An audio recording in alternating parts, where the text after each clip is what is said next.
All right, Max, we're doing double duty. We split this podcast up because we got people saying that they're too long sometimes. And you know what? We need to get some more patrons going and YouTube members. So if you want to get early access to this, go over to hit that Patreon. If you like what we're doing, you like what we did at Worlds, that all helps get to that. With that said, we're going to drop that intro. This is all the nitty gritty and drama of the Worlds, all on one podcast. All the stuff we know you want to listen to. So let's hit that intro button.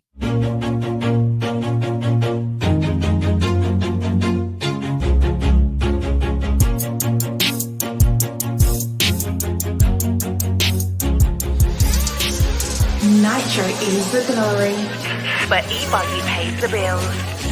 Welcome to the No Name RC Podcast. Get ready for some serious bench racing. But be warned, we speak our minds, express our thoughts, and sometimes things can get a little rowdy.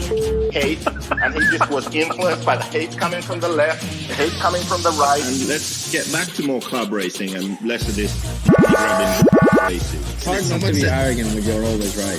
See what I mean? That's exactly why people call you arrogant, Max. You may not agree with everything we say, but it's definitely worth a listen. And our pick, can you stop whatever you're doing? Join your host, Lefty the Great, with co-hosts and guests as they get together to chat RC. Hey, after that race that I watched this morning, I have to talk about it.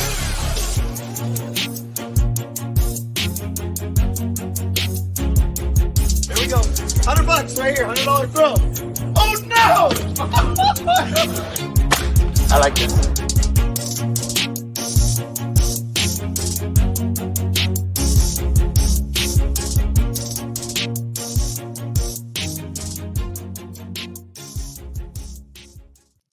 Yes, indeed. Nitro's the glory, but e-buggy pays the bills. Not really, not on this podcast. It's all about drama and what happened at the Worlds on this patron first podcast and episode number 297 of the No Name RC Podcast. I'm your host, Keeanu White, aka Lefty the Great, and over to my immediate left is Tripod Max, who was uber busy at the Worlds. Hey Max, you didn't go anywhere, but we're back, and thank you for showing up. This is going out onto the patrons and the YouTube membership first. So thank you guys for all your support. If you like what we're doing, go over there and join the Patreon. It helps us out a lot. You will get released. This will be released to the public, but it'll be released a couple of days. And we know, like, yes, we geek out on the race, but we want to talk about all the we should give it at least a weekend. I think, maybe you think we should let the week. I think so. Maybe we'll see. I like the little Facebook fuss, that whole thing, like, oh, we heard that thing. So yeah, I kind of like that. But then maybe it's more interesting. All right. Well, before we go any further, I want to say thank you to the NNRC squad around the world. Without you guys, we can't do this. A big shout out to you. A big shout out to our patrons and YouTube members. We can't do it without your support. And of course, we can't do this without sponsors. And we have links for all of our sponsors, affiliate links, coupon codes, all that good stuff in the written description. They are Invisible Speed, High Tech RC, Corsatec USA, Sidewinder Fuel, Mayako, Beach RC, Techno RC, Clinic RC, Stacked RC, Racecraft USA. A big shout out to Elite RC Productions, Donovan RC, and Carl RC. You can find our stuff for written. Some written affiliate codes on that as well. Go shoot them, go check them out. Shout out to our drivers, David Runnerford, Robert Batty, Alexander HagBerg, Matty G, Pecco Ivanen, Hotman, and Mason Fuller. All right, so this is like our NNRC, all the off the record type of, we're going to talk about what happened at the World Championships. We're going to talk about what happened with us. And yeah, I guess, what do we start this off with, Max? We're not doing any commercials. We're not doing anything like that. We're just going to have a conversation. Do we start out with losers? Do we leave winners and losers to the end? I think so. I think we have to leave that because we have so many things we have to talk about in between that. So we should just like rip the Band-Aid off. And let's talk about TireGate 2.0 at the 8 scale Worlds. So if you have been living under a proverbial RC rock for the last week and you haven't heard about TireGate 2.0, then you are not an RC fan. Because that is all that has been talked about for like the last 4 days and still being talked about to this day. As reporters, as media, this spiced everything up because to this point, it was all about how the Americans weren't doing well, right? But then after qualifying, we saw the trump card played by some of the teams where something that we haven't seen, like after qualifying, a rule change or rule enforcement that is left to be interpreted. We did do a recap on this. Maybe Max has a better grasp on this. He can he can obviously explain this a little better. I'm gonna leave it in your hands, Max. Yeah. Well, I think for anyone who's watching this and hasn't watched our TireGate video, Go and you're watch it. actually interested on how it turns out when you want to have an opinion on this, I think you Mhm. should watch that video. Okay. But for those who don't have the time, whatever, I'll A go quick through synopsis. quickly. A quick Quick synopsis. synopsis. So now, obviously, as everything has gone by and so on, there's I'd say kind of a somewhat clear picture of what went down. I have obviously, as some people have heard, I have had a chat with Christian Bonny from Matrix, and he did tell me his side of the story. Right. So I'm thinking. I Hold don't on. want to go. I don't want to go into that yet. So I'm just gonna Right. go. But I'm thinking we'll use the terms Matrix and another company called HB Racing, which is coming up later. But I think for terms and safety, our unicorn lawyers have suggested that maybe we change some of the names in this program to not reflect them. So one product will be known as Happy Birthday Racing, and the other product will be known as Mr. Anderson from the hit movie that it stars Keanu Reeves. That was a trilogy in the early 2000s. All right. So we have to be safe here, Max. That's way too long. Can I just call it Keanu Reeves, the tires? Keanu tires? Yeah, we can call it Keanu Reeves, and we can call it, I don't know, Happy Birthday Racing is like what came off the top of my mind. I like that one. Okay. But okay. So this Keanu Reeves is tire company. All right, we can say the tire company. We can say the tire company now, Matrix. But we're talking about the other stuff that we come up maybe with litigation and all that type of stuff. That we Okay. All right, but for now we can say Matrix. Okay, for now. So basically what happened on already on before the event, there was discussion about this. There was this Yes. similar type of thing at the Explain Euros, the rule. but okay. Let me just bring up the rule. I think that's the easiest because I made a full post on what this is. So, and maybe we could take out these videos that you have on her as well. Yeah. So let me just. So basically, there's a rule of tire diameter that yeah. Let me was in a gray area. Let me go through this. So there's two rules in the current IFMAR rule book that has anything to do with tires. Okay. The first part is the tires themselves and their regulations. So minimum diameter 109, maximum 120, blah blah blah blah blah. Okay. And then there's a rule about tech. So how does tech done? How is tech done? Okay. And this rule has this any race distortion must be ignored sentence, which was sort of the gist of the whole issue. So is tire wear considered distortion to the car, race distortion? And this was the whole question. So IFMAR first ruling was that 109 is the rule even after the race, and the tire will be measured after the race. And from so the argument sources, was, okay, go ahead. Yeah. So as per our sources, who were in the tire manager meeting, there was most of the tire manufacturers were in favor of pre-tech only for the tires.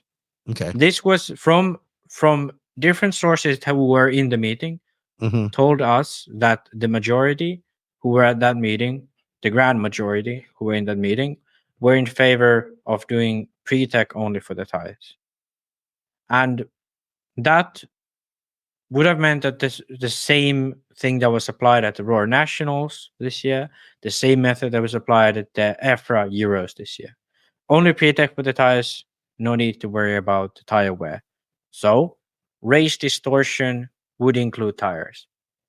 So this is the key part. Okay, race distortion include tires. Matrix had complained about this before the event. At the Euros. At the Euros, they had complained, or they had officially, according to Christian Boni, they had officially went through AMSI, which is the Italian Federation, to contact EFRA, which should then contact IFMAR about this issue. According to them, this issue had never went forwards, and EFRA had never replied on this issue. Coming into this event, it was raised in the country team managers meetings on at least one or more occasions. At least one that I'm definitely sure of, but there is like words going around that it was raised in that already on early parts of the week, talking Monday or Tuesday, if I'm not totally wrong.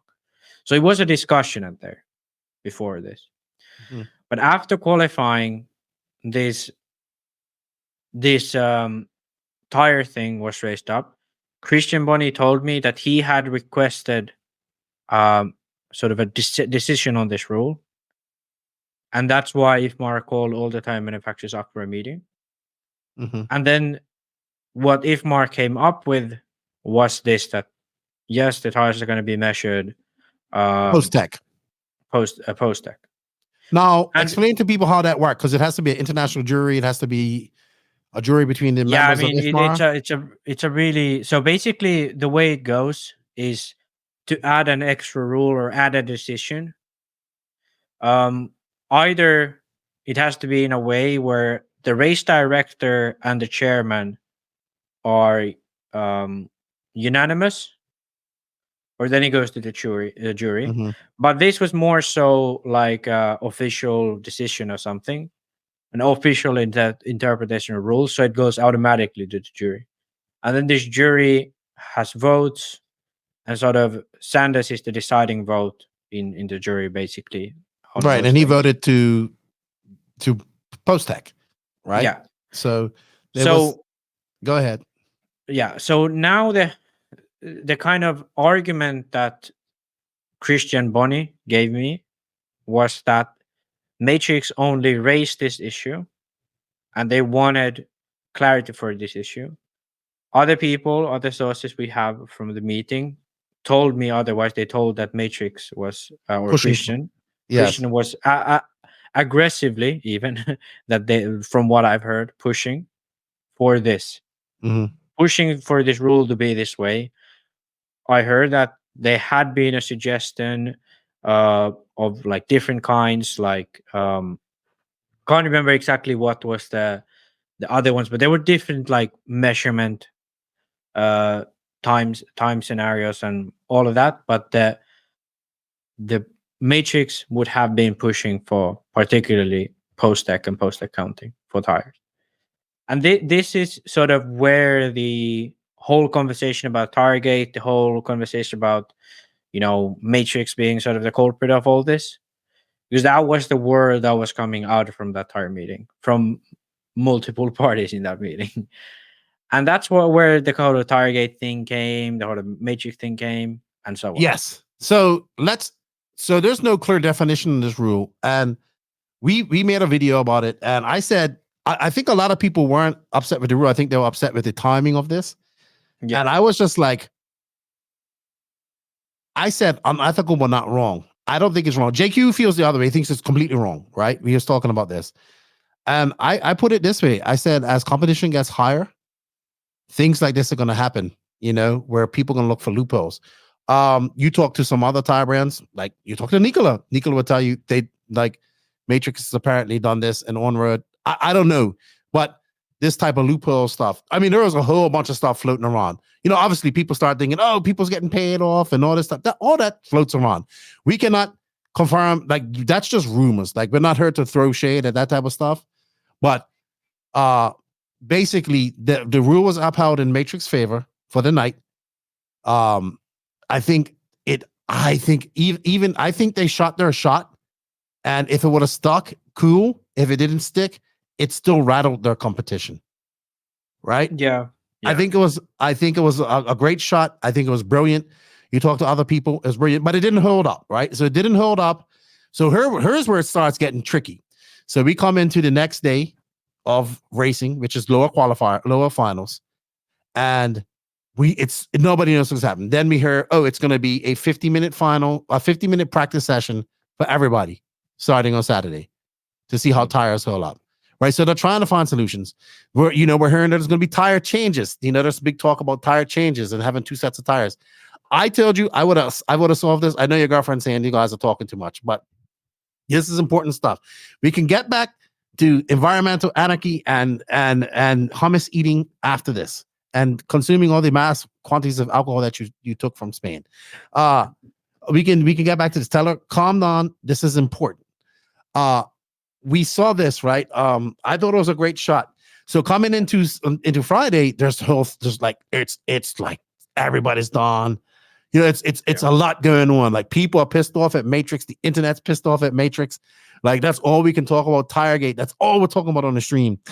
And then all of a sudden, we see a group of, and I remember saying this to you, Max. I was like, Max, we kind of got home late that night because we couldn't park our car, and we was trying to get that video up. I was like, Max, I couldn't go to sleep. I was like, Max, somebody's going to protest this tomorrow. I bet you there's going to be a mass protest by somebody. Something's going to happen. I thought it was going to be the drivers. So sad, so done. We saw a little bit of kerfuffle. We was like watching the race, and then we saw everybody up in the meeting. I'm messaging you. I'm fucking like calling you, like, get your ass up there, like, and find out what's going on. Because you're relaying a lot of information to me. And you're like, it's not a big deal. Then it actually is a big deal because the Baldo family basically said, hey, if this is what was floating around, if you guys don't fucking change this tire rule, we're not going to open up our track tomorrow because we don't want this race ruined by this. Now, the Baldo brothers also run J Concepts. So. Yeah. Okay. So, but I mean, the kerfuffle was basically that there was some guys who really bothered by it. They thought it was really unfair. Because there are people who pay for their tires who were in the 30-minute main. Yes. And if the tire tech had been done after the main, they would have failed. Some of them would have definitely failed. They would have failed. That was kind of the sort of the basis for a lot of this. Also, there was, I think, I don't know if it was the British Federation or the British team manager, but I think his argument was kind of more so according to the rules that this is how it should have been done. Mm-hmm.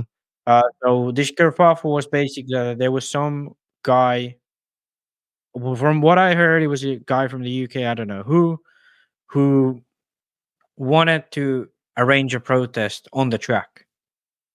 Right. So they wanted to go on the track when the next main started to protest this decision by IFMA. Excitement. Breaking news. Then basically they talked. There was some people there. I don't know if Javier was there, but there was someone who kind of talked them out of it. Mm-hmm. And then it was like, hey, let's call Carlos. Let's figure this out. Carlos was also having a bit of a tough time because from what I heard, his wife was in the hospital. So he couldn't be there at the event for a lot of the time. But Carlos, obviously being the F representative, also a F representative at IFMA. So, they through him, they kind of, talked about this. And then they went, there was American team manager. I think there was Japanese team manager. There was UK team manager. And I couldn't see who else was there, but there wasn't all of them, just a few of them.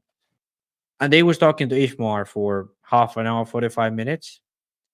And after they came out, they pretty much gave a statement that we're going to revert the rule. Now, do you think this is the right decision? During this time, sort of the first part of this time where the protests were going to be, like arranged and stuff, I think this is where Baldo's, it wasn't really the Baldo's, it was the big Baldo.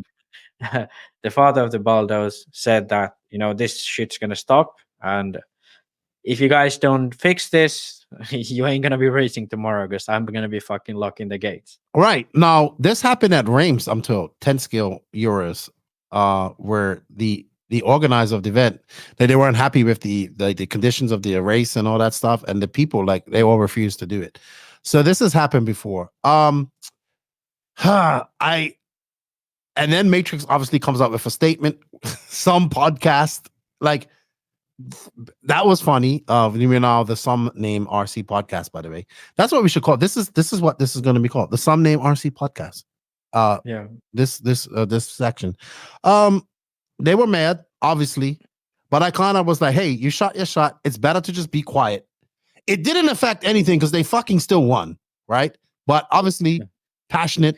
They wanted, obviously, also we had Nicola. So people was like, well, why didn't you go over and get Matrix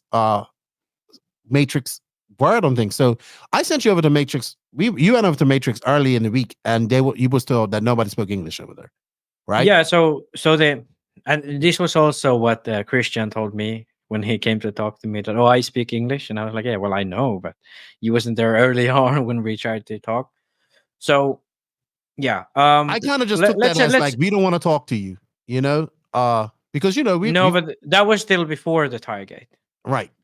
Yeah, but let's take a quick look at the Matrix post. So okay, basically, they tell this sort of story of, it's a Chile. They gave this to EFRA. They, through the federation, they sent. They also tell that they asked through the Italian delegate. So this was what the Matrix told, or Christian told me, that the Italian team manager had asked about this in the first team managers meetings. And then after this, also on Tuesday, David Ronnefox, the Swedish team manager, David Ronnefox, the Swedish team manager, told that he also asked in the team managers meeting about this. And then this is what the TireGates on Thursday, the TireGate thing all went down. Well, where they said 5 out of 7 brands were for post-race checking. Yeah, so this is the part where the stories don't add up. So this is what Christian told me as well. I believe he wrote this post himself. And this is what he told me: 5 out of 7 for post race.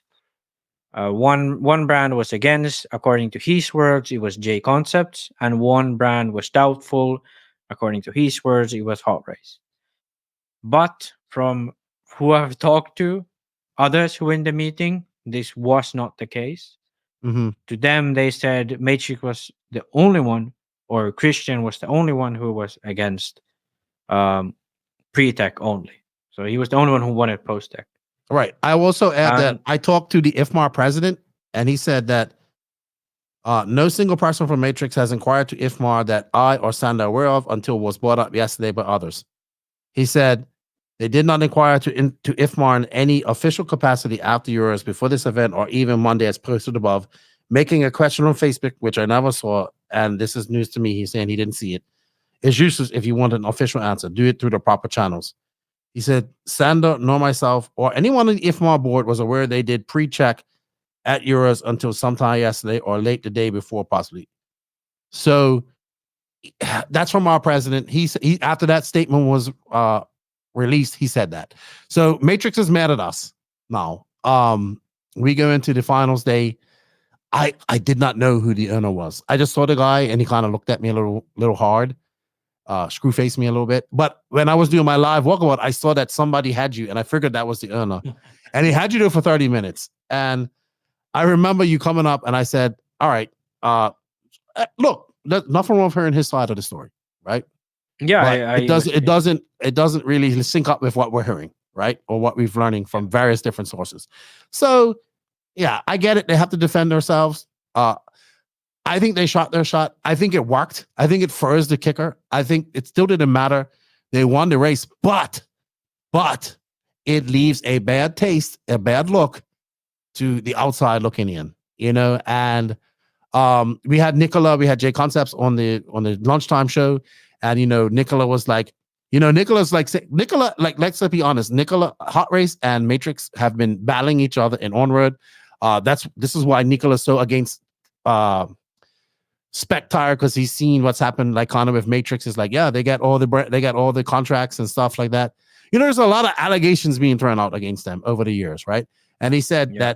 that, this same attitude they're going to bring to off-road racing, because it's like the gray area, no win by all means necessary. But they didn't need it because they won by their product being superior and their driver being better, right? But they kind of leave this race with a black eye because of this. Was it wrong? No. Was it? I still come down. Was it sportsmanlike? Right? Yeah. It's part of the game. Okay, right? I think that's actually much better, because someone also posted on this Matrix post. Let me read it. That I said it's actually, unethical. Yeah, but they responded that he basically said, "No offense to you guys." He replied to the NNRCPODCAST podcast. "No offense to you guys, but you call what they were doing unethical." And I think unethical maybe is not the Correct word. correct word. But I do think the point still stands. Yes. Unethical, sportsmanlike, whatever the word is, I think the point still stands. In my opinion, the point still stands. Mhm. Sure, unethical as a person or a company or whatever. No, I think that's maybe too harsh. Mhm. But definitely the way they pushed for this rule, according to what we have heard, I don't think that's very sportsmanlike. And I don't think that's sort of the type of attitude that is growing the industry. And I kind of want to say, Yeah. because I did talk for Christian Bonnie for probably like half an hour. So and he was very adamant that he wants people to know the truth. That was important to him. He did not care about all these other things. He cares about the truth. And he said that, he doesn't care about Matrix's publicity. He cares about the truth. And I want to be sure that we also share the truth to the people of what he told me and Yeah, his side. what his side of the story. So Christian started a conversation about this sort of 5 out of 7 on his side, whereas others tell us that it was basically everyone against Matrix. Sure, there was people in there. There was 7 manufacturers there. For sure, one of them is going to be quiet, siding with one or the other, and not everyone knows that. Mhm. But the majority of things I hear, we've heard, other media outlets heard, which I talked to, was that Matrix was the one aggressively pushing for this, and no other really stood by that idea of post-tech. Okay. But in his words, he said that there was 5 out of 7, and all of them supported post-tech. Okay. It's hard for me to think who's right, because it's word against word. But Mhm. I have heard more of the opposite, so I still assume that is the truth. But obviously, we don't know. Maybe Then, maybe privately people were doing it, but public, who knows?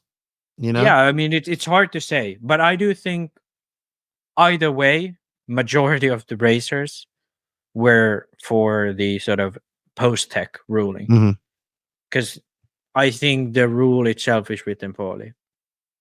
Now, another point he wanted to get across was that they had message EFRA before, and I do actually believe that they had Yes, message because we EFRA heard before. that they had message after at the Euros, after Euros. Yeah. I believe that we said that. And they had message EFRA through AMSI, which is the official route, the Italian Federation to EFRA, and EFRA had not replied.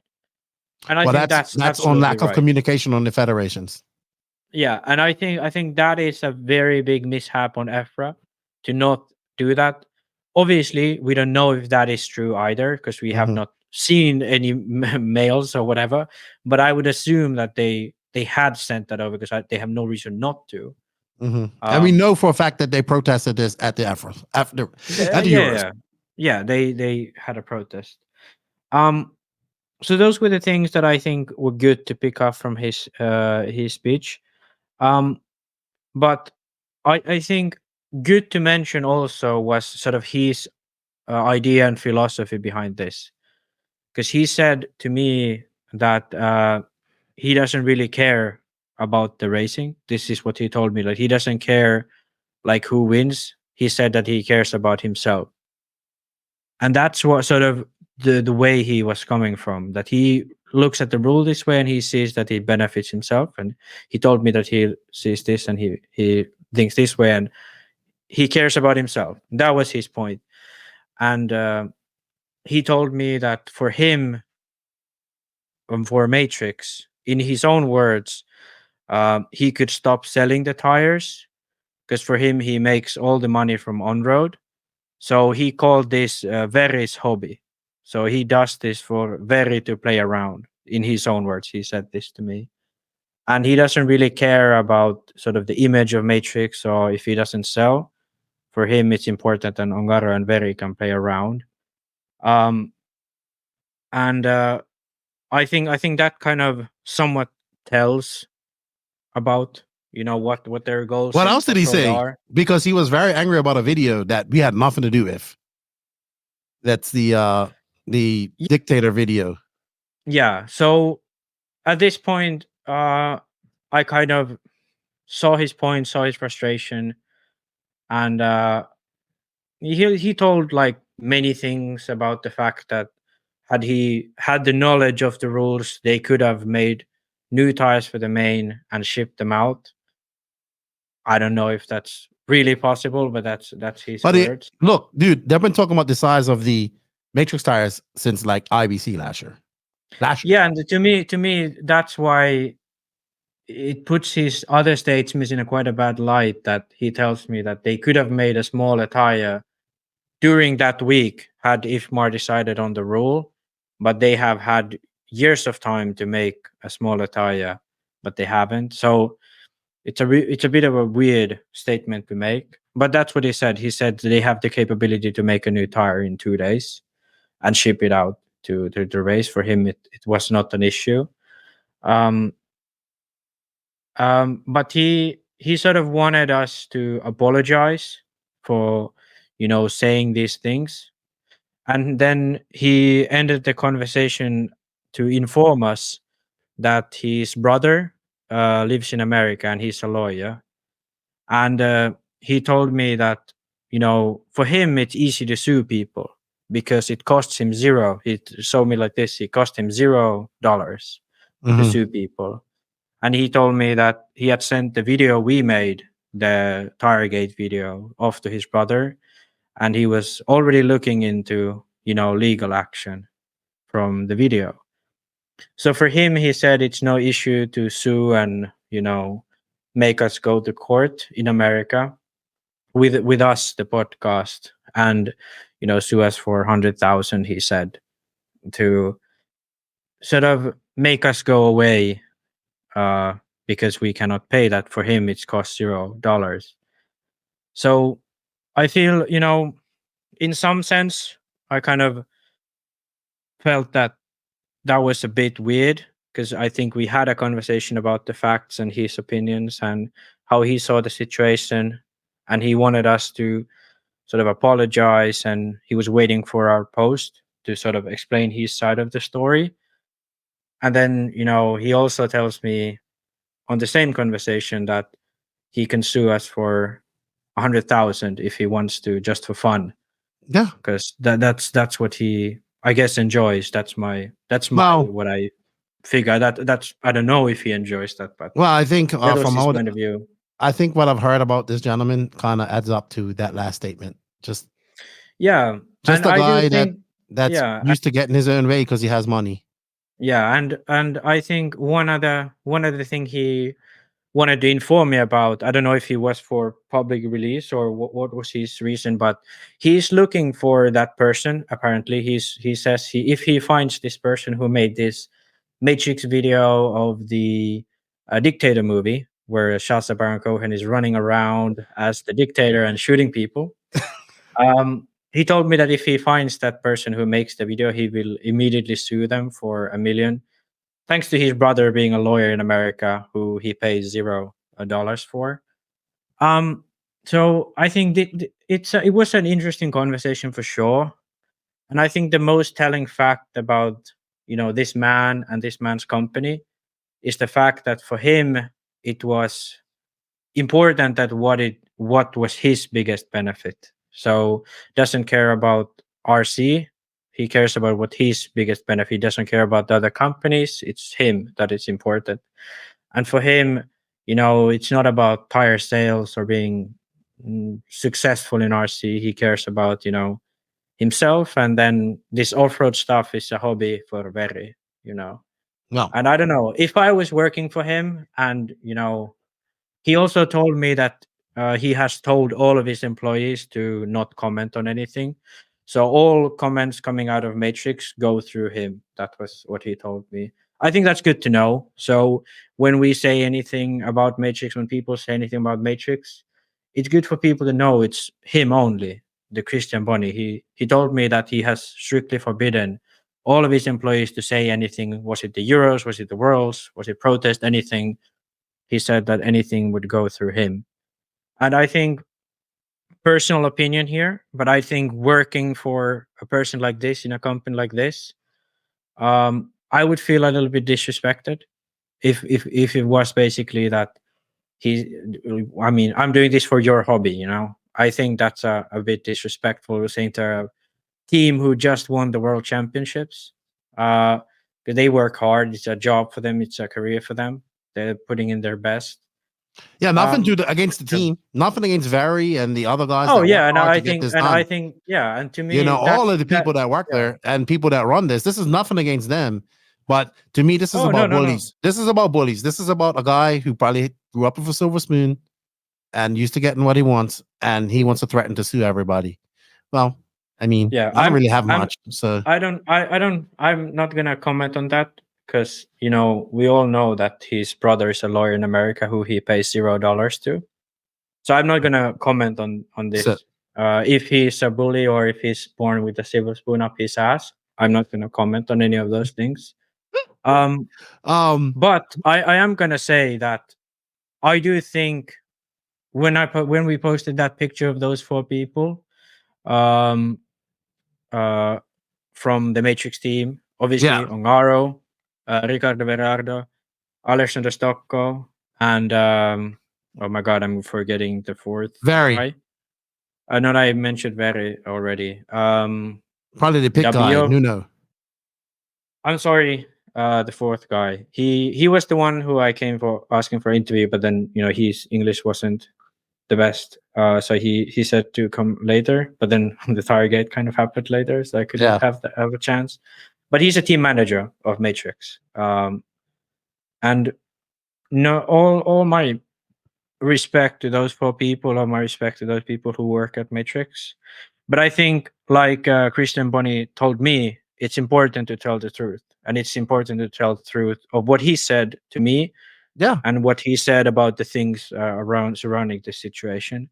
And I think this is good, so because I really kind of want to put this TireGate to the bed now. Yeah, it was. Rules are going to be that this is the last Federation officiated race of the year. Next year we can have new rules that don't have these loopholes. I agree. TireGate is gone. Okay, I agree. But I think it was good to sort of cover all sides. Yes, especially the threats. So that's always good. Yeah, so we have that. Yeah. All right. So speaking of threats and legal action, litigation, we got in trouble again. Well, I did, for nothing. Yeah.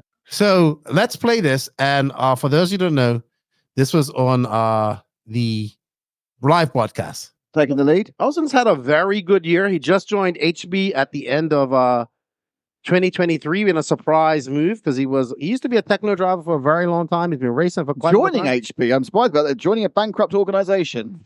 He actually is famous for bad decisions. No, he's one of his. He's the Fernando Alonso of RC. He has a very famous pit stop video that was. So that's funny because it's funny. I didn't even know. So I'm like halfway through. I'm halfway through. We're doing the pit. I think it was Friday. So we're doing this Friday, and then Matt comes over to me and shows me this email, right? And I'm like, what? Like, what are they talking about? So I thought back maybe, because earlier on in the week when we started, people were asking about HB, and Nick goes, "What happened to HB?" And I said, "Well, I don't really want to tell the story because I don't know if it's appropriate, but you could go to the podcast and listen to this, right?" And I told him the story. I told him how show. I gotta remember what show it is. We should probably put the show right here. Like, tell your girlfriend we're almost done. We're almost done. We got 30 more minutes. I'll send her a tub of hummus. Okay, vegan hummus all the way, a gallon of it. Anyway, they said this. I'll read it. I'll read what they sent to. They sent this to RC Racing TV. The reason I have this is because my name's on it, right? And that is the clip that they're complaining about right there, right? That's the clip that they're complaining about. And this is what they sent to me, sent to Matt. And it let's see, hold on, I have it right here. All right. So this is headed from Orion, Europa. It's to RC Racing TV. Subject: cease and desist for false claims regarding HB Racing. Dear Keenan, notice my shock when I see this.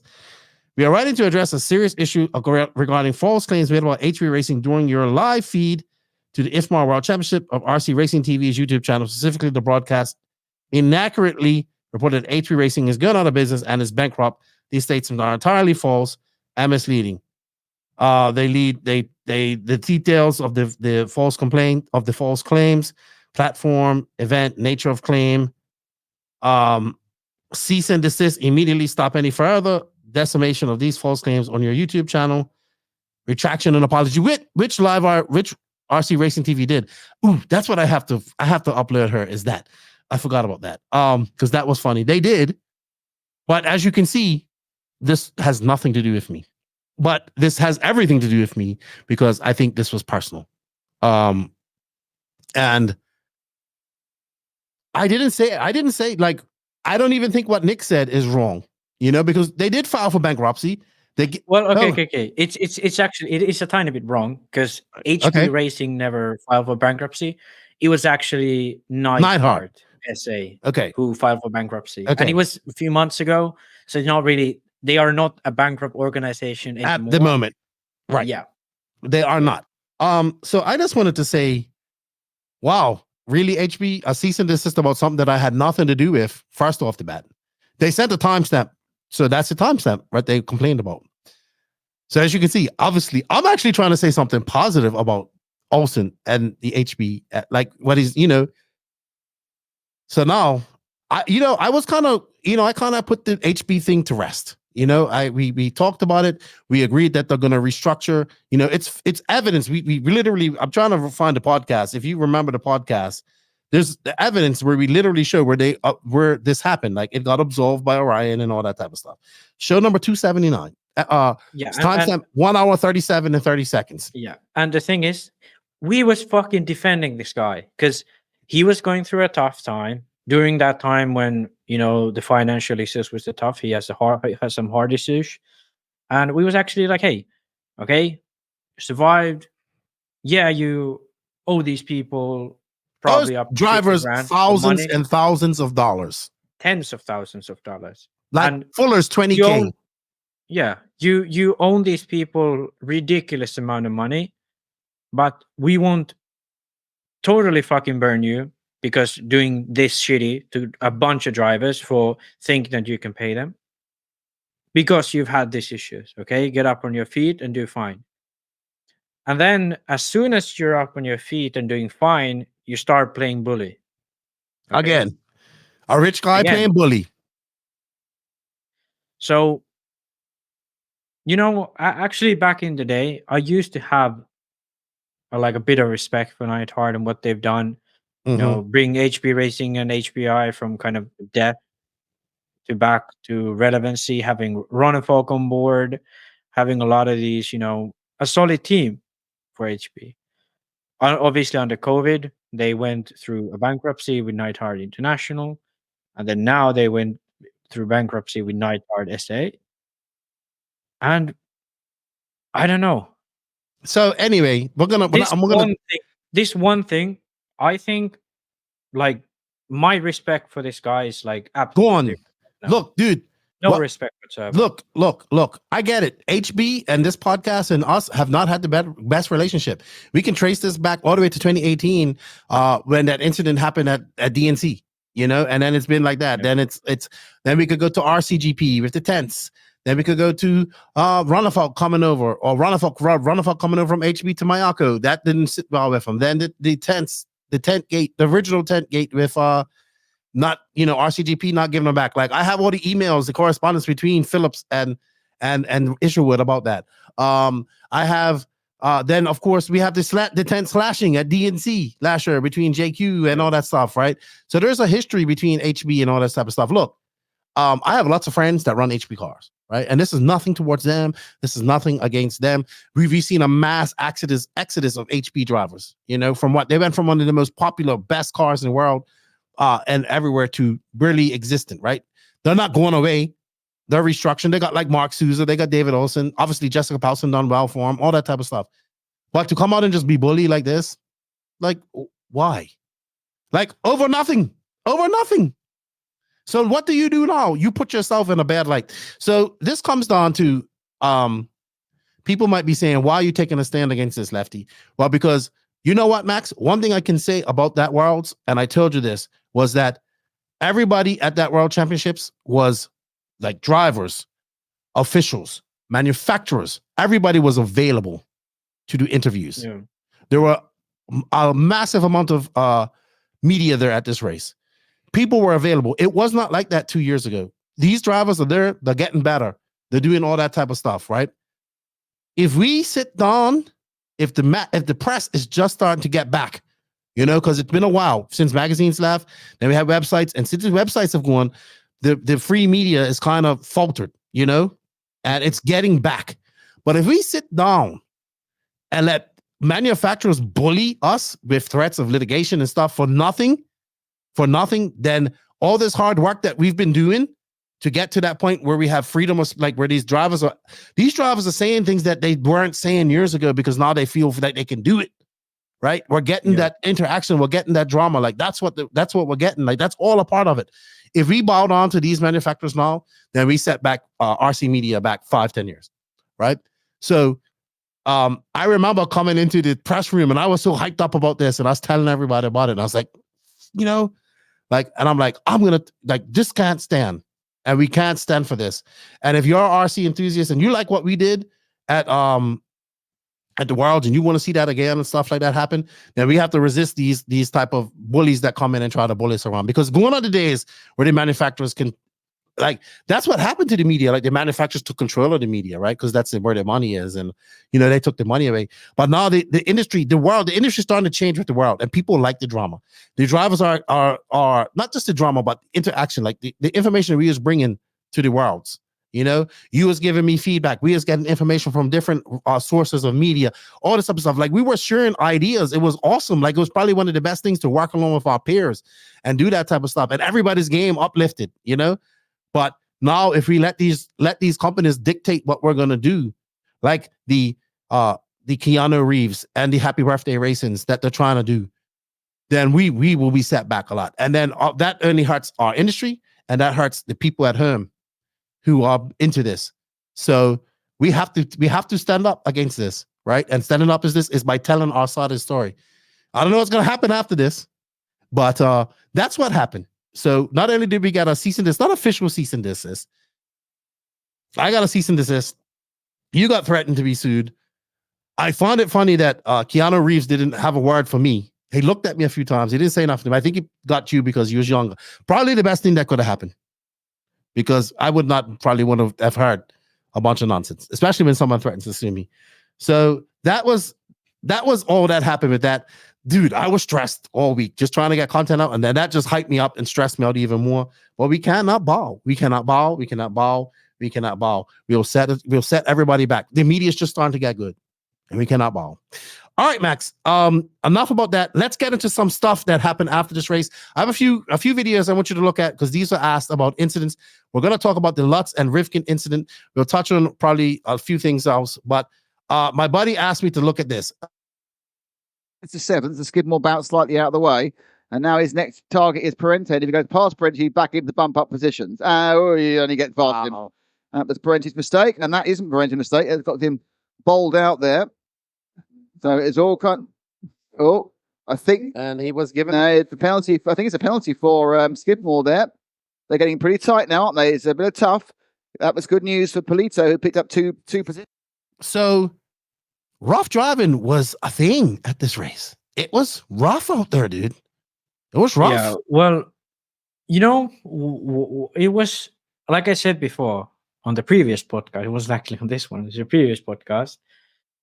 The track with the amount of 180s, the high speeds, the heavy break-ins, the narrow grip line, all of those things promote for incidents, And I think, that's what kind of happened. Then on top of that, a lot of these guys really eager to make that, world semi, world main, whichever. Mm-hmm. And, some of these guys are more used to driving like this than others. And yeah, it happened. I mean, I saw a lot of takeouts. A lot. Dude. I heard, I don't know if Stetson tightened up by the end of when he got down to the pointy end of the stick, he tightened up a lot. But man, the takeout on Lutz that we're going to focus on. All right, so they did reverse the decision when Josemi Sanchez hit Renault, which was I think the right decision. But let's have a look at this, because this burnt up the internet yesterday. Ryan Lutz probably should have been in a semifinal, but Ryan Lutz it's just too nice. Yeah, no. The biggest move of our bumper uppers, Ryan Lutz in sixth. He's about 4.9 seconds. 0.5 of a second back of Pecco. What happened there? That was Ryan Lutz. So Ryan Lutz getting cross-top. It's quite hard on that section because you're all bouncing together. And if someone gets a slight angle wrong, let's see what did happen. Rivkin coming in. Into him. There's Rivkin really coming in. Wow. But it's really hard. Once you get yourself dude, I saw that and I was just like, what the fuck? What is she doing? I mean, I don't think it was intentional. I don't think he meant to take out Lutz, but he was just, what the fuck was he thinking? He just completely went across there, and I'm like, yeah, that had to break. And fucking full beans Dumbo. What the fuck? And then I think later on this final, Lutz he got involved with some people, and he was fighting for the bump up spot, if I'm not mistaken, in this race, and he kind of gave the positions back, and we was up there screaming you don't have to give it back, because it was fair. But I talked to him, it's that's how I race, I'm clean. So anyway, this led to a fucking Lutz must have just been fed up, because Lutz and Rivkin had run-ins before. They are not the best of friends. Well, they have had 10 scale run-ins, that had Truggy run-ins. I don't wanna put this too mean, but who hasn't had run-in with Rivkin? Hey, if we've been honest here, who hasn't had run-ins with Rivkin? Hey, dude, people went nuts. And then, so anyway, Lutz posted this up. It's very rare that you see Lutz post something like this. I think he is very frustrated, which he should be, because he was having a good Worlds. Let's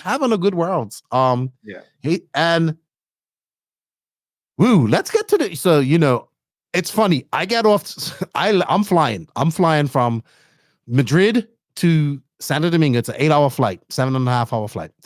I got off the plane and my phone's bing, bing, bing, bing, bing. And people's you need to see this right now. We think it's going to be taken down, blah, blah, blah. So I shared it. It's taken down. Let's look at, dude, Rivkin went in hard. I told people a while ago that Rivkin needs to just embrace his inner asshole and just be that all the time. Right? Yeah. Just be it, because he made himself look like an asshole in his post. You're going up against Ryan Lutz, one of the nicest guys, most respected guys in RC. But you know what? The post might be taken down, but screenshots never go away. And I have screenshots. Oh, do I have screenshots? We have all the screenshots. All the screenshots. Let me find them, because there was some epic arguments going on. I love this shit, because Rivkin's upset. I mean, I have to say, looking at the likes on those comments, Rifkin got ratioed quite hard there. He did, and he didn't back down. He didn't He back down. didn't. He was digging a hole for himself there. I He mean, said, I think if anyone's happy that it was like deleted, it probably should be Rifkin. he doubled on, and he went in and he Triple goes, down. so he starts like off, he goes, let me bring it up, hold on. He starts off and says, totally my fault, but this isn't why you didn't bump into the semi. Good racing. Jesus Christmas on a motorbike. Like, that is something that I would hear from JQ. This guy channel. To be honest, I don't think even JQ is capable of that much of a non-apology. Dude, that was so pretty then it much goes like, on. hey, sorry, I that was my mistake, but fuck you, dude. I think I'm just gonna post all of these up in the Patreon so we have them for post. Yeah. Post. What's that word? That post Posterity. Yes. Then the visible speed, which is JQ ripping into Lutz missed the semi by 0.7 of a second. There's no way of telling your takeout. Invisible speed, do better. If my aunt had balls, she'd be my uncle. Fuck. That's fucking funny. That's funny. That's fucking funny. That's a good comeback. And then, of course, it goes on. Grow up, dude. People's like, man, I used to like you, Rifkin, and I think he just needs to embrace this, right? the bad and then thing it just is if you goes wanna on. if you want to be an asshole, you have to also win. Hey, you know, I mean, Lutz comes back. Hey, you are interjecting thoughts into my responses. I've never said you targeted me, but you have a history of this with more than just me in the US. No penalties are dished out for rough driving. Here, there are also no penalty, mistake or not. Also, there is never an apology from you.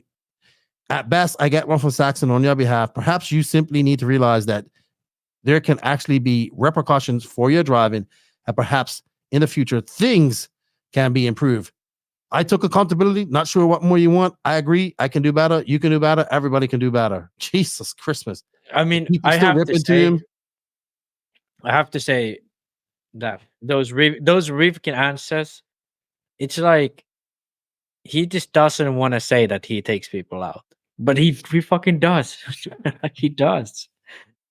I'm sure Dakota Fenn would have something to chime in on this as well. Yeah. Maybe some of his AE teammates, but he doubled on. This is he says, you don't remember when I said, oh crap, my bad, on the driver's stand standing next to you? It's not like I kept going in front of you. I also screwed myself. Oh my God. And then someone talks about the takeout on Jessica. As Alvin Despenis, I can't see his post because he's blocked me, but I see it in this screenshot, right? And he replies to him, oh my gosh, Lutz, you took accountability when? Now, when I post a video of racing incident, what happened to involve you, we sure can all do better, including myself. But you can see my reaction when I even think I messed someone up. I get off the track about 20 minutes. I don't even think I hit you, but when you went off the track, I waited for you. That was my acknowledgement that I want to do it clean regardless of the outcome. And watching the video back, I didn't even touch you. And yes, he's talking about the spots because they got involved later on. And he gave these spots back to him. You need to go watch that quarterfinal. It was epic. Invisible speed. When taking accountability, you can't at the same time say other people also do it. You can do also better. That by definition, not taking it just goes on and on. And man, people rip into him and he hurls his like teasing, you're a funny little kid. Oh my gosh. Hey dude. I like this stuff. I mean, these drivers should go at each other, right? Lutz has a reason to be upset. He has a reason to be upset. Like he's been blasted quite a few. The thing that's really like, had that been, Fenn's post, had that been, pretty much any other American than Lutz, I think, I'd see that kind of working out for Rifkin, that attitude. But doing that to Lutz, like, what the fuck's going in his head? Like what the fuck? Lutz wouldn't fucking hurt. I don't think it should have been deleted. I think it should stay up there. Like, these guys are competing against each other. Of course, they're going to be upset when they get taken out. Lutz has a legitimate reason to be upset. Yeah. I mean, and that was like one of the fucking. That would look like he was a fucking rookie, on the track.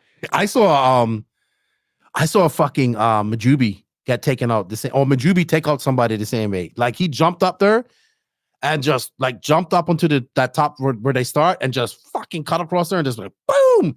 Like we saw so many takeouts. Like Max Gotzo got that takeout of somebody at the end of the straightaway. Dude, it was some. Yeah, it was. that was some. Oh my god, it was hilarious. But I give Ryan lots of props, and you know what? Spencer Rifkin not backing off, getting into it. We should. This is all part of racing. Yes, I know. Probably doesn't like it because his really deep big Christian doesn't want to get caught arguing people. But hey, you know what I told him? I said it's okay to be rivals. It's okay to be rivals. It's okay. It's not against. It's nothing wrong with being. These are your rivals. It's okay to talk smack to them. That was the developing thing after that. That was good. We enjoyed that. But I mean, otherwise than that, nothing really else coming out of the World Championships. Maybe we should talk about some of the silly season stuff we heard. Yeah. So I'm not going to say names, but the biggest rumor I heard, and I heard this on 2 accounts, and one is actually pretty secure, is that a top multi-time world champion in various different classes is probably not going to be with a long-time sponsor that he's been with for many, many years and going to their one of their biggest rivals. Yeah. And this is a multi-ONROAD and offer. It was talked about in the NNRC Discord. Yes, I saw that too. Rumor People were mill talking about it. section. I talk about that. To be honest, I kind Let's of just say I heard the jittery around the pits about this issue, but I really haven't heard for anyone who actually might know anything. Well, we did kind of heard from a secure source. Well, I don't know if I'd call. And then you know what? I heard it from more people after that. So we'll see. That's the thing that kind of pointed me towards, because this one source, I don't know if it's fully secure. Mm-hmm. But I think the jitter around the pits and the talk around the ONROAD circles, that kind of could point towards there being. And this certain person wants to run 8-scale nitro again ONROAD. So I'm just saying, where there's smoke, there's fire.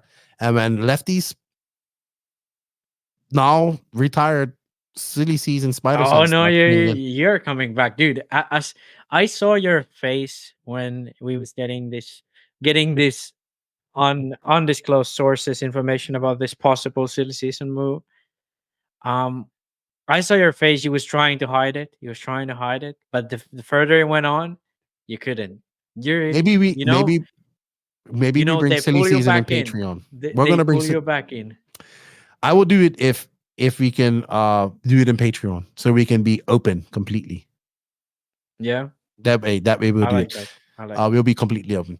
All right. I think that's about it with that. Let's get into our end of this podcast of this one. The Sidewinder Fuel, big losers and winners. Sidewinder Fuel has been collaborating with Morgan Fuel with many of the world's top drivers for over 40 years. This has enabled us to test our fuels in many of the most challenging situations to take the development of competition fuels to the next level. The result is Sidewinder, the market's most powerful racing fuel. The fuel is track tested and proven by national world champions such as Ryan Cavallari, Ryan Mayfield, Greg Degani, Mark Vitas, and many more. Right now, they're top driver. 5 long win, little bump. These drivers appreciate that Sidewinder is blended perfectly for the high-performance needs of competitive racing. Don't let victory slip through your fingers. Purchase Sidewinder today. All right, Max. So let's get into our biggest losers and winners subject. Brands. Winners, obviously, Team Associated, another world title, 2 cars in the main. I saw BT after this, and I was just like, "Hey, what's up? How many world championships is that? Oh, just 33." I said, "You smug," and he just laughed. And we was talking about it. I said, "Congratulations, yeah, man." Cat, two and one driver that we did not expect to be in the final. You said he might be there, and not only that, other drivers looking very good. Rifkin digging himself out of a hole. Hutton looking fast. Well done, Associated. 2 cars in the final. 3-time world championships. 33 times. I cannot argue there. Biggest winner. S-Works, most cars in the A final. Probably one of the biggest teams there next to X-Ray. I think X-Ray and S-Works are the biggest teams. Yeah. Impressive how big X-Ray's team is in the Southeast, that area. Yeah.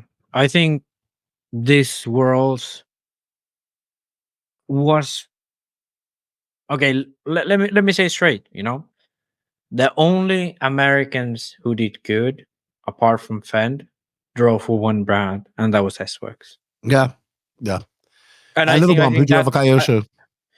Okay, sorry. Well, I don't know why I didn't think of it, but I think all of those guys we used to seeing at the top, apart from the two outliers who drive for TLR and Kyosho, Fend and Little Bump, all of those guys, the only guys who did well drove for S-Works. So Yeah. like you said, with the smoke, there's fire. So Mm-hmm. good, X-Ray's car, X-Ray had a big team there, and they have fast guys there too. Yeah. But S-Works, most cars in the main. Hot race, most tires in the main. Vice champion. Yeah, they want to get that world championship, but in the scale of like, I know that Robert was busy. I know they made they probably made a good bit of money at this race. Like, they were uber busy. There were people running hot race tires. Oh, I think there was over 40, almost 50 people running hot race. That's a quarter of everyone running hot race, and then the others running the other 5 brands. Yeah. So, winners, you have Mayako in her, and you know what? I will be the first to admit, I think in our preview, I did not have Robert in this final, but Robert was steadily fast, good all week, and probably I'm so happy. I went up to JQ and I said, I'm so proud of you. I said, you didn't get in trouble this weekend. I don't know what shenanigans happened at the banquet. I heard something about maybe signing somebody's ass, like he autographed somebody's ass, or Draco's ass, and all types of crazy stuff. But he was busy working. He was working on everybody's cars. He was working on Robert's car. Robert made it to the final. He drove out. He had a stop and go in there, and still, he cut the track. He kind of could have gotten in an accident and cut the track. He took a strategic stop and go, and it worked for him. One of my best memories. I was so happy for him. Everybody was happy for me. Was carrying his baby. I think when I met Robert, when I finally, I met him, but when we went to South America in 2022, he's like, he wants to win the worlds.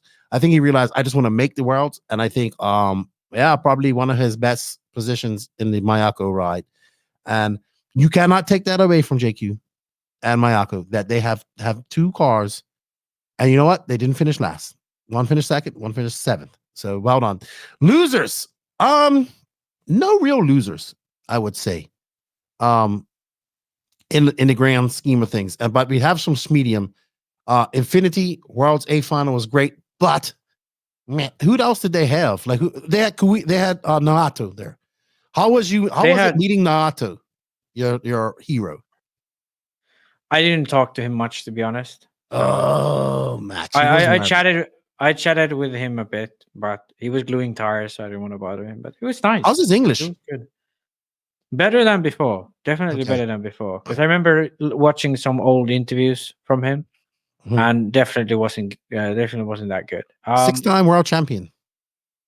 Yeah. Top scale on road. Amazing. Well, he's also Nitro on road, touring cars. I think he's only 3-time 12 scale, or maybe 4-time 12. I think it's 4-time and 2-time 10 scale. Oh, but he's won an 8 scale. What am I saying? He's won an 8 scale Nitro. He's won, Nitro on road. He's won that too. But actually, one thing I want to say about why Mayako is a winner, because I know people are going to say, "Wow, Mayako is a winner." But if we actually look at this result, Mayako, the only cars driven that were in front of Robert was Mugen by Burak Kilic, X-Rays by Ronafalk and Coelho, S-Works by Butch and Canas, and Associated by ONROAD. Robert beat all the Technos, all the Infinities, all the TLR, all the Kyoshos, all the HBs, all of those cars, I think how is that not a win? You have one guy who's at the end of his career, has a family. He was working there pretty much full time, selling 36 moves. I love my hat, Bobby. Yeah, selling his stuff. A gypsy from Finland wrenched his car, Pekko's car, and his own car. 3 cars he was pretty much wrenching. And he's the 7th best in the world. So for him and for Mayako, that's that's a win. There's no right. question about it. All right. I think so. I You mean, have Techno I'm S impressed. medium. I have to agree here. As much as I like Techno, Yeah. Jaw was their The thing- savior. Jaw and the Yeah, Parentes. The Parentes with Seth Van Dalen was fast at one point too. Yeah, I think the thing about Techno is, had Joao not made the main, they would have been definitely losers at this world. Like in terms of like the way we do this sort of listing. So yeah. Do you think? I think that's just like as simple as it is. You know, Joao made the main.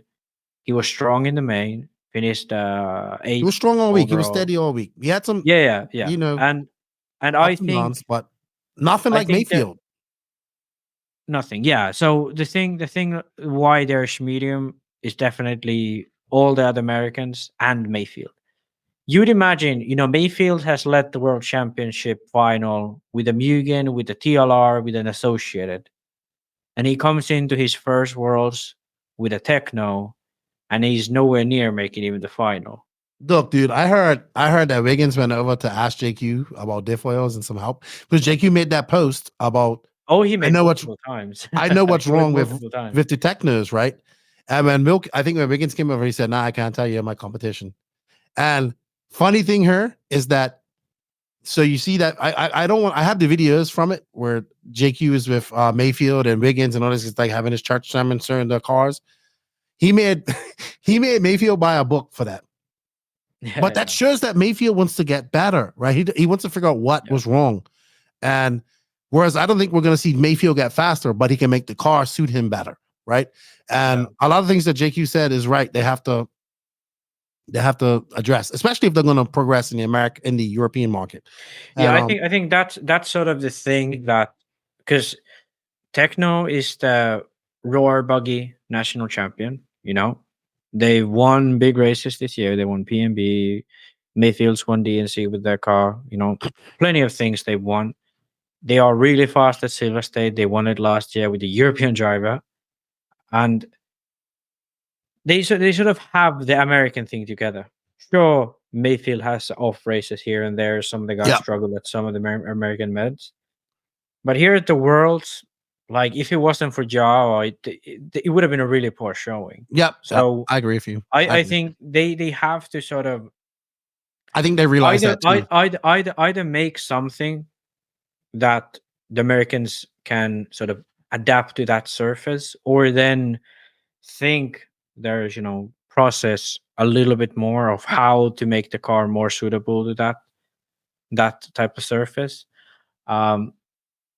But yeah, I mean the thing that is nice to see about Techno though is that, all being said, although they had a tough week and so on, the team they had still looked really solid. They had the tens up there. They had it looked great, team. right? It looked great. Looked good. That's what I liked about this Worlds is more tense. I don't like everybody pitting on the one. I get it, but I like to see factory row. I think that I think Techno is definitely on a push in Europe. I think they're going to be successful. Yeah. I think they're going to do what they did in America. One thing I do want to say is this was still better than 2022 for them. Yes. Yeah, Mayfield struggled, but it was still better result than they had in 2022. Because they had one guy in the main from Barufalo, but he finished in 11th, 3 laps from the lead. Whereas this year they finished in 8th, 2 laps from the lead. So they've gained pretty much 1 lap and a few positions. All right, and that's in 2 years. So it's a positive. Okay. You have J Concepts as medium. Really good pace from all the drivers. Tire blow, it's not the best look. I think they were one of the teams most affected by the whole matrix shuffle. Well, I don't think it really affected the drivers at the end because they knew that what they was going to drive, and I think their goal was just to try to get some sense into the ruling, because I think they could have managed the 60 minutes. I don't think it would have been an issue if they were trying to set up for it, but I think that would have hurt their pace a little bit. Because as I said before, I do think J Concept was the fastest tire on Saturday. Okay. That's but not the winning tire. But yeah, that's the issue. So there was the fastest tire and that's a great achievement. But I think they still have something they need to do to be able to, More keep focus the in tire Europe. alive. They need to do more focus. Yeah, They need to. yeah, keep the They're same thing as Techno. They got to Yeah. focus on Europe, and I think they need to Yeah, understand yeah. that there's a brand. There's people to. It's worth focusing on. All right, let's get into drivers because we're gonna wrap this up. I see you getting tired. I know your girlfriend's getting pissed off. Obviously, Ongaro, amazing, dude's awesome. But I think that he now has to come to America. He needs to come. He understands it needs to come. He needs to figure out. He needs to learn how to race because yes, he's a 3-time world champion, but he needs to get a big win. He obviously won RCGP, but I would like to see can Ongaro win a DNC? Can Ongaro win a Silver State? Can he win a PNB? Can he win an AMS? So this will be interesting to see in the future. And he's going to have to come over to America to race if he wants to. He's going to have to come to America From to what practice. I heard, yeah. Yeah, from what I heard, they are going to be focusing more on America in the near future. Good, lovely. But, that's awesome. yeah. He told me the same thing. His dad told me. He told me, and I look forward to that. But obviously, winner, 3-time world champion, 4-time world champion. That guy's got just like if this was rings, he'll have a whole handful. I just need one more for his thumb. But good job, winner. Boots, best result at a Worlds. Yes, I think he's happy with his second place. I would agree there. I would agree. Yeah, After a man that's TQ'd Worlds. Yeah, he has TQ'd Worlds. He has been there, TQ'd rounds at the Worlds in 2016. 2018, he missed out on the main. 2022, he missed. Let me check before I speak. Yeah, he missed out on the main again. So he has not made the past 2 World A mains. Last time he made a World A main was in 2016. And now he's second. So if that's not the comeback, then I don't know what is. Okay. Mason Fuller, I think we both agree, best American racer there. Yeah, it was not the fastest. Best. He was second best after qualifying, best after finals. Fend was the fastest American with a comfortable margin. Mm-hmm. Fend was the most promising American with a comfortable margin. But he's not a winner because, he's the best American and he finished 12th. And he never looked like he was going to finish above that at any point in the main. Impressive qualifying, impressive LCQs, but unfortunately for Fend, no big enchilada once Impressive again. First 8 minutes of the semi. But that was pretty much it for him in the finals. B Rose, third best American, great bump up from the quarters. Surely has, yes. I think he continues. Okay, yes, he didn't get a top 5 here or anything like that. He didn't make the finals. He didn't make it in the main, but yes, he's still third best American. So he beat his peers. He showed that he can be competitive on European soil. So let's imagine these guys, Fuller and Rose, comes to this track again, or any other track that's like this in Europe again. Success. I think they're going to be in the main easily. And I think Fuller can even challenge, because arguably Fuller was faster than Battier in the semi, but he just had such a bad start. Mm-hmm. In the main, he was fighting for that position with Joao and Battier, but he had that tire blowout. So Mason could have just as well finished within like top 7. Definitely, probably was slower than Burak, so probably 7 was the best he could have done. But I think that's still decent considering it's him. Fenn was the only one who could have challenged for a podium.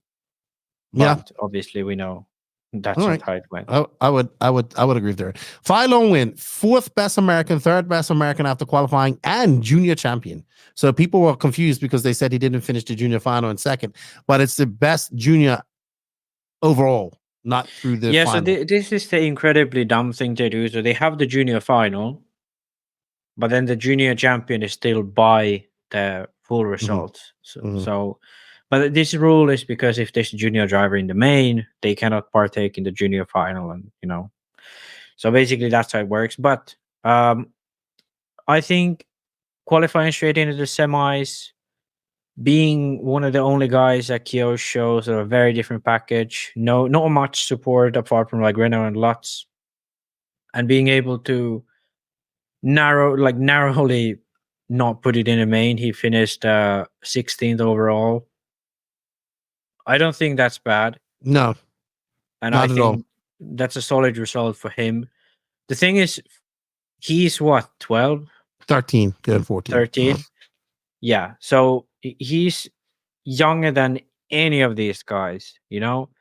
The closest guy, like, who's somewhat his age, is like Oscar Barry, and I think he is even a few years older, and he was 41st. Mm-hmm. So like he's so young. He comes over from America to Europe, and he's able to put it at this level.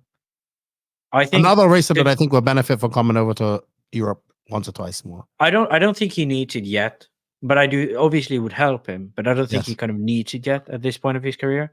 I think this year has kind of been his breakout year. That Mhm. performance at the Royal Nats, this performance here, it really shows that he's able to become the next, Dakota Fend, who maybe doesn't blow out. But Yeah. All right. Let's look at losers. Let's look at losers. Ryan Cavallari, he didn't even make it to the second day, finished 71st. I will say this, in his final, he dude, got read it to the fucking end. hammered. Read it to the end. The line. I know, What's never that? ran TZO tires. Never. No. not once. The one before. One before. Finished, Finished JQ 71st. finished 78th. Yeah. Okay, listen to this.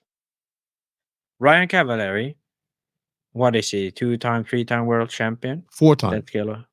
4-time world champion, 10 scale off road. Multi 30-time national champion. Yeah. Neo Buggy winner, DNC winner, Silver State winner. Yeah. The paid professional by Sparco, coming to the world championships, not running his tire sponsor, choosing to run whichever tires he wants to. And he beats JQ, this man who has been struggling mental illness for the past 2 years. This man who has not touched an RC, not driven an RC car on any track surface whatsoever, apart from the 40 plus euros this whole year, let alone last year, where he pretty much only drove touring during the winter and did a tiny amount of testing during the year. No racing apart from the 40 plus years again, and AMS at the end of the year. This person Who also wrenched Just- on everybody's car. who wrenched on 3 cars at this event, barely even, like, only tested some stuff on his own car, gave no shit about his own racing. This Ryan Cavallari, 4-time world champion, beat JQ by 7 positions. Pretty bad. If something is a sign from, whatever you believe, God, Allah, whatever you believe in, if something is a sign to, hey, maybe we gotta just focus on 10 scale, Mhm. I think this is it, dude. Like, Fuck, Max. he got fucking almost beat by JQ. Dude, he got Ryan hammered in his final, Cavallari. though. He got hammered pretty bad. Dude, he got hammered He bad. did, sure, but you'd have to get hammered quite bad to get beaten by JQ at this Dude, it point was of his bad. career. It was bad. It was bad. All What right. the fuck? Moving on, Ryan Mayfield. I don't think we can argue there. Reigning national champion, barely sneaking into the top 20. Not what I expected. Not what the world expected, but is what we got. And I think Yeah. Mayfield kind of is okay with it. Not to the extent where he doesn't want it to fix it, but he's going to figure out what he has to do to make it better, to fix it. I think it shocked American RC more than Mayfield himself. You kind of know, and when you can do, and I think he couldn't drive out of this one, which we've seen him do at some of the races in America, where he might not have he might not be the best driver, but he's driven to victory, and he just couldn't will himself to victory this time, and that has to be with, that's just, it's got to be a hard pill to swallow for him, but he swallowed it. I think he takes a lot of knowledge from this. He opened up some communication learn things better, do things. And I think I think Mayfield probably like I wouldn't surprise if he wins the next race he goes to, right? But yeah, not a good weekend for him. Lots of hopes riding on him for America, for Techno, and J Concepts. But that's racing. That's how it goes. Schmedium, Dakota Fenn. I mean, you have him on the back foot the whole week. I don't think he was on the back foot the whole week. I think he had times where he was up on pace, like in qualifying. But once again, you read like half the sentence. At times. Okay, sorry. Yeah. Screwed up in the finals. Deja vu all over again in the finals. How do you read books? You read like fucking half the sentence of this. I read them pretty good. I'm sorry. On the back foot the whole week, but found some pace at times. Very good description, Max. Sorry. Yeah. I'm sorry, but that was just ridiculous. Hey, that I think that's an accurate description. What does Dakota Fan have to do, man, to win? I don't know, because here's why. Okay, I'd like to really put him in the loser bracket, but the reason why I don't want to put him in the loser bracket because there was these about 8.5 minutes where I really believed that Dakota Fan had a shot at the World Championships. Was it in the semi or in the final? In the semi, the first 8.5 minutes of that semi where he didn't come in, overcut Joao, and came out like 2 seconds ahead after pit lane, Mm-hmm. And he was lapping half a second faster, lapping Canas, really going fast. And that point, I was like, okay, it's not going to be a Canas and Ongaro show. Then he flips it over. I'm like, that's what I thought. Then he flips it over, puts it on his roof. Okay, I'm like, okay, it's a mistake. He'll come back. And then he ends up flaming out, and I'm like, okay, that's it for Fenn. Like he's not going to win this Worlds. There's no chance from the back. He's just not going to win it. He doesn't wins the LCQ from the back. Yeah, but he was fighting against guys who were lost in the semis. Yeah. If you would have told me that Fenn would have been in the LCQ again at this race, I would have been like, no fucking way. But he was, and he needs to avoid that. And I have to say this: there was no good reason for Fenn to not finish on the podium at this race. I'd have to agree with you there. There was no good reason. No good reason. I don't know how we fix Fenn. This man is honestly, I have Fenn as one of the best, if not best, all around racers. Like, I don't think he's that much for like out of these guys in this top three or what in this race. I Fenn can go anywhere and win, and I think Ongaro isn't like that to an extent. And what I mean by that, listen to me, like Ongaro doesn't go to DNC. And he finds it harder. But I think Fenn could win at DNC. You know what I mean? I think Fenn can go Silver State. I think any race that Fenn goes to, he can win. Right? Yeah. And I think Ongaro can win any race. I think Juan Carlos Canes can win any race now because he's getting an American experience. But Fenn can do it in 10 scale and stuff. But it's like, man, he's fucking 28, getting older now, what does he have to do to get a world championship? Like in 10 scale or 8 scale? Like, I think he's a favorite going into the next year's Worlds, but it's like when you get to these big races, he just can't put it together sometimes. Like, no way he should go to the LCQ, win it in 2 Worlds in a row. In the previous podcast we did, I talked about the difference between Canas and Ongaro and Fenn and Mayfield. Mm-hmm. It's a little bit different because the way Mayfield's fast is very different from the way Ongaro's fast. They just have the similar mental thing. But I do think, because you said here that, Ongaro, he struggles at DNC, but Fenn doesn't really have anywhere where he really struggles. He's strong on carpet, 10 scale, on dirt, 10 scale, low dirt, 10 scale, all the American tracks in 8 scale, European tracks in 8 scale. He doesn't really have anything that he struggles with. So that's what that's kind of a good point. I do, in some sense, want to say that that's in somewhat the reason why he's not able to win because he relies so much on his talent. Okay. Is he going to leave TLR at some point? Do you think he needs to leave TLR? Well, that was kind of what I was thinking when you said what he needs to do. Because the gut answer is he needs to leave TLR because he doesn't have anything behind him. But then I think that he has his mechanic. He had what's his name? The Barry TLR. Baker. No. He had Dunford there. Yeah, Dunford, yeah. And he had But he Dylan had Nelson as his mechanic. Yeah, exactly. So he had people there helping him. Not very many. Sure, he doesn't have a big team. Sure. Does he have enough setup knowledge to actually make the car work?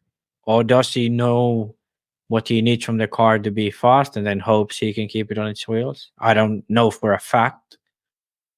But it's part mental and it's part, the package. Because he's like, it's about an attitude thing too. Because that extending the pits, that was just silly. You don't take risks like that at the Worlds they made. You can take a risk like that when you know you might not get in the main.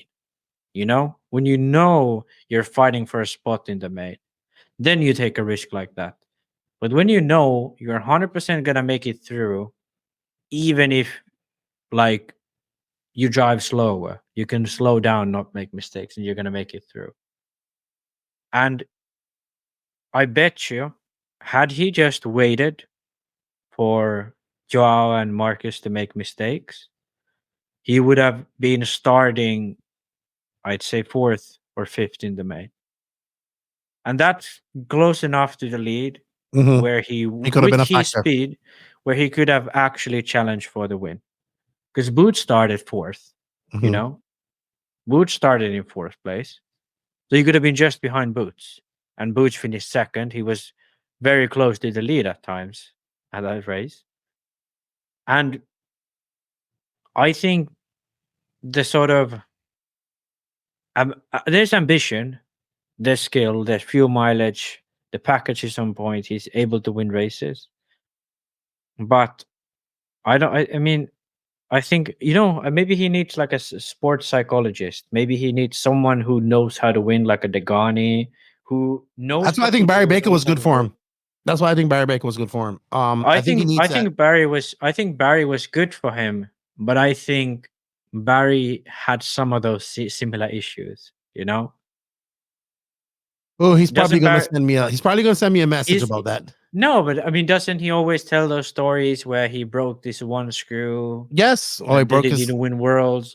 Something always happened. Sure, you can say that's bad luck, but it's always these same people these things happen to. It's always Fend who has the bad luck. Globe plug go bad. It's always Canas who has a flame out coming into the pits, or like it's like. I get it. You have to be sort of on top of the game so much that you can. All right. I want to talk about one person. Then we're gonna close this up. Have a finishing up. Ronafel. Got your thoughts on him? Yeah, we have not talked about him at all. I don't think. I think he's not really a medium. Definitely but I think not a loser. Here's what I don't think he's a winner. Okay, so here's what I think about Ronafel. Good result for him. Not the result that he wanted. Not the result that we thought he was capable of, because we saw him with being fast at some times.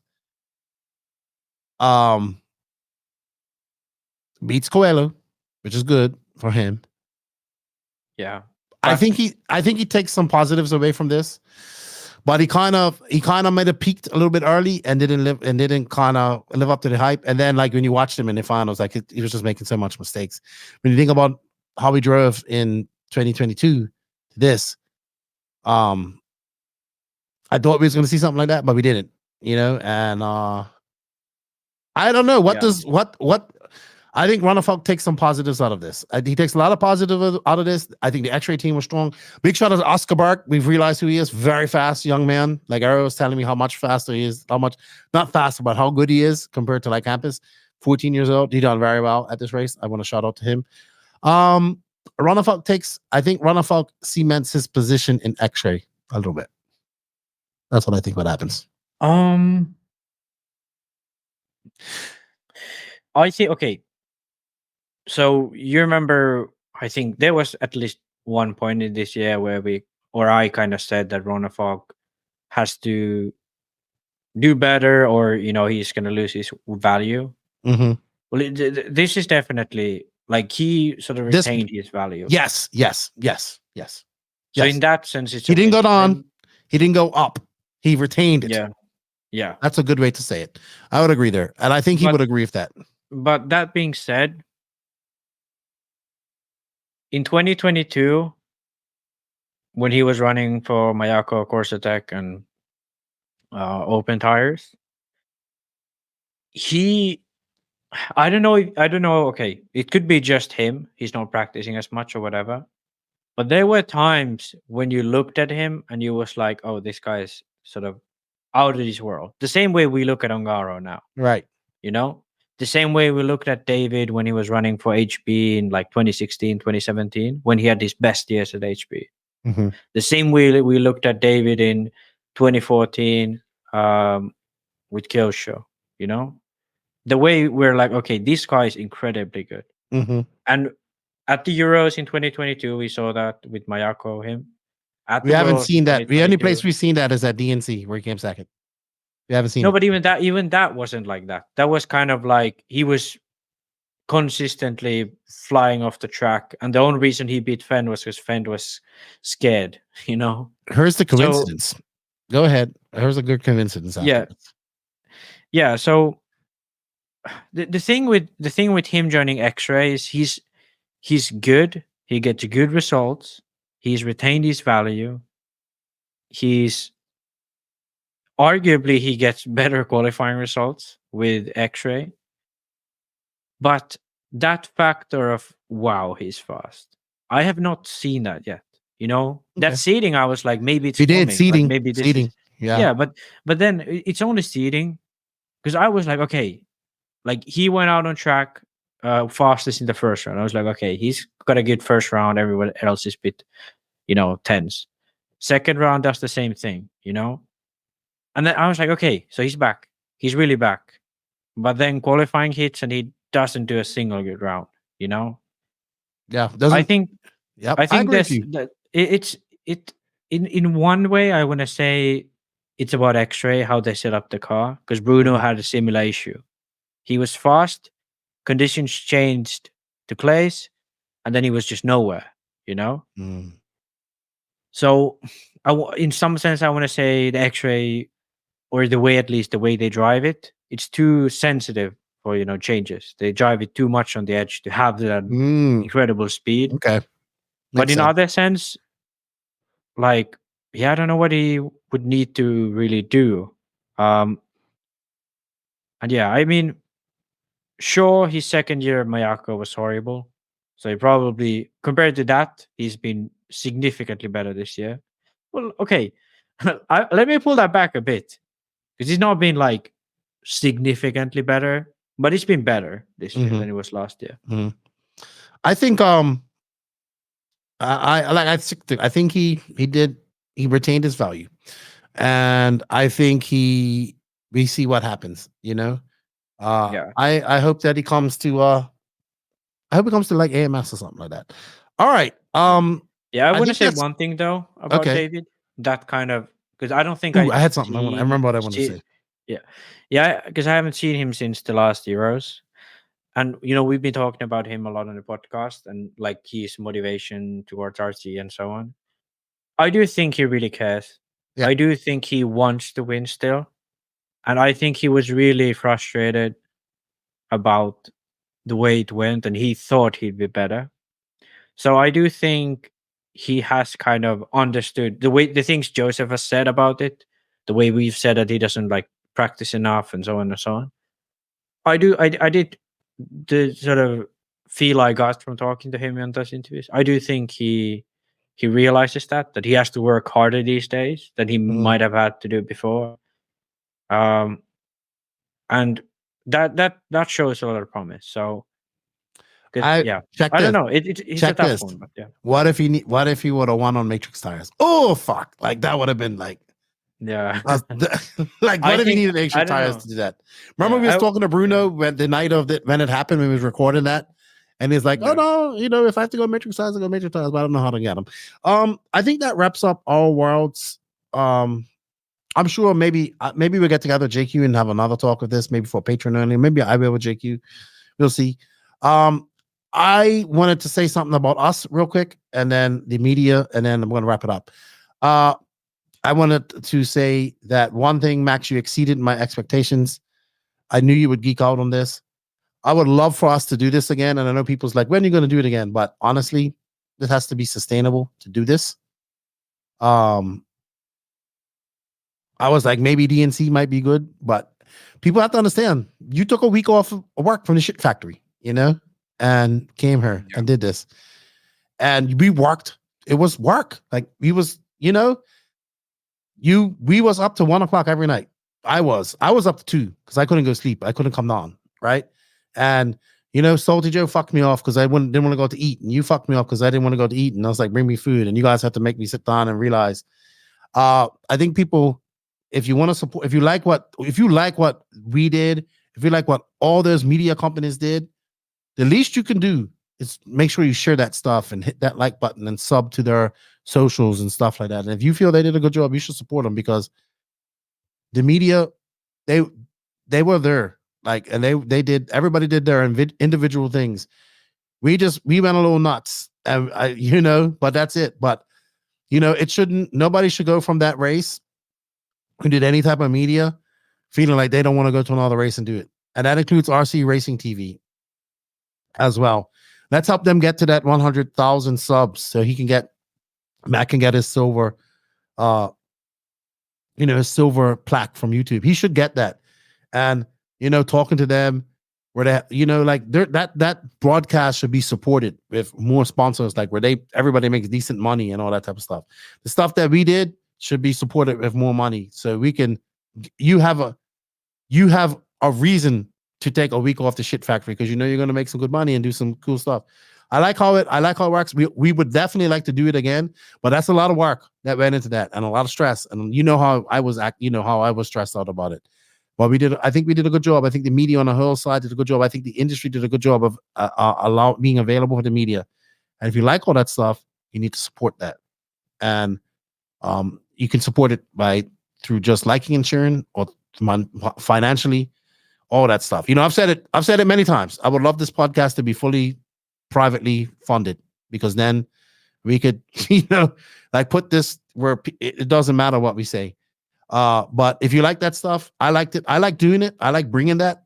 I think we got a lot of good compliments about this being the most informed world championships that we've ever been at. And that comes down to getting information from the media guys. Like you're feeding me information as the race is going on, sending me messages. Other people are sending me messages that are there that's going on. All that counts. And that was all the media working together to do that. So support your RC media. That's what I would say, because it's grueling out there. And then when we do stuff, some of us get threatened, but we shall not fall. We shall not fall. The revolution, Max, you said I was a normie, but I'm back on the revolution on some things. And revolution is anti-bully stuff. I loved it. I loved it. Thank you, everybody, for all the support. Thank you to all the companies that supported us. And honestly, we wouldn't have been able to do this without the support of the podcast. So many people messaged me and said, we finally found something for Max besides being irritating on the podcast. Like you basically redeemed yourself. I'm sure you'll mess that up at some point soon. But good job. And thank you to everybody that supported us. There's lots of content. We got a Jason Moreno podcast that's really good. A Jason Moreno interview that started at 5 minutes. Was supposed to be 5 minutes, ended up being 50. Even Danny goes, man, I went across 4 times and they were still talking. Out in the sun. So I'm interested to see what he says. I'm gonna put it up probably next week. Max, thank you for everything. Go check out the driver interviews, all that stuff. There's lots of content. Those videos should be getting a lot of subs. Help us get to 6,000. We still got stuff that we're going to put up on TikTok, YouTube, Shorts, all that stuff. We got a lot of content for that. Thank you all. I hope you guys enjoyed this patron first only type of podcast. You guys get early access to this. If you like what we're doing, support that Patreon. Big shout out to all the companies that support us. You can see them all up there on our sponsors. And hit them up. We have links for all of that in the description. Max, thank you for your time. I know your girlfriend's been waiting patiently.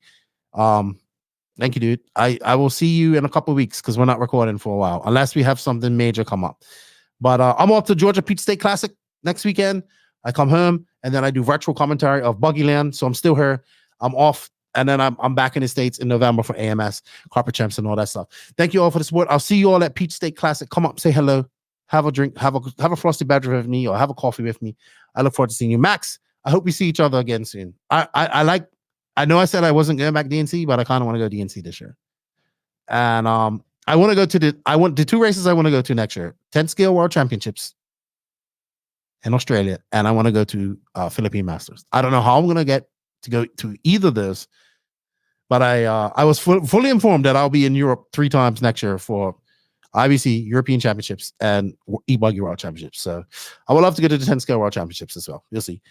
And there's talk about, I know I would love to have you traveling more too. You'll see how things go. I think we're starting to see a shift in things, and we'll see. Max, go. I'm going to cut this up. Thank you for all your time. Thank you for everything. Thank you, everybody. We appreciate it. Thank you, all the sponsors. Thank you, NNRC Squad. Thank you to all the patrons. We love you. We are RC nerds.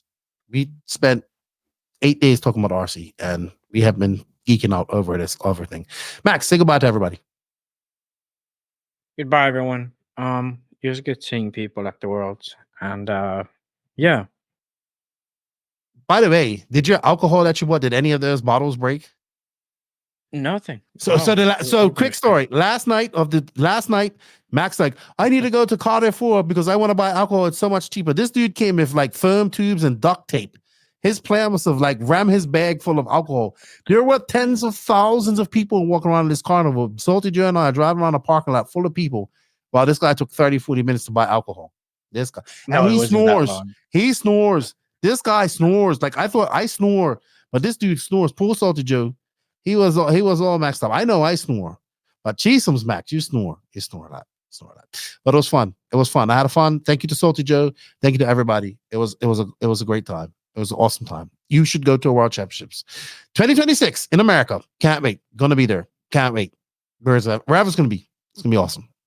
Max. Nitrous Glory. E-Buggy pays the bills.